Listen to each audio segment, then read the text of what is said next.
Hello everyone, আমি রিয়া। আমি আবারও এসে গেছি তোমাদের হাত ধরে আলোর দিশাকে অনেকটা পথ এগিয়ে নিয়ে যেতে। তোমরা আমার ভিডিওতে একটা লাইক কমেন্ট করে আমার পাশে থাকো। আর আমার ভিডিওগুলো যদি ভালো লাগে তাহলে যারা এখনো আমার চ্যানেলটা সাবস্ক্রাইব করোনি তারা প্লিজ আমার চ্যানেলটা সাবস্ক্রাইব করে নাও। আমি কিন্তু এখানে সবজিগুলো খোসা ছাড়িয়ে ভালো করে ধুয়ে সরু সরু করে কেটে নিয়েছি। কাঁচা পেঁপে, রাঙা আলু, কুমড়ো, গাজর আর টমেটো আর বিট, আর নিয়েছি এক পিস চিকেন যেটা আমি নুন হলুদ দিয়ে ভেজে নিয়েছি। তোমরা চাইলে না ভেজে নিলেও পারো, কাঁচাও দিতে পারো। আমি মাঝে মাঝে কাঁচা দিই, সেই দিন আমি ভেজে নিয়েছিলাম।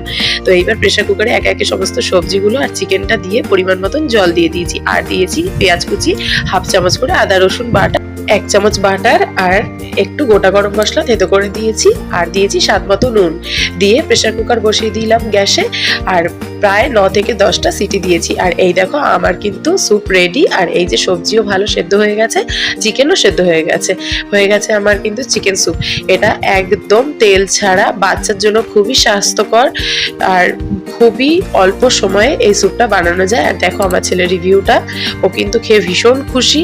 এটা একদম তেল ছাড়া একটা রেসিপি, বাচ্চা বড় সকলেরই খুব ভালো লাগবে। ভীষণ স্বাস্থ্যকর একটা রেসিপি। আমার বাচ্চা ঝাল খেতে পারে না, তোমরা যদি ঝাল পছন্দ করো তাহলে কাঁচা লঙ্কা বা গোলমরিচ অ্যাড করতে পারো।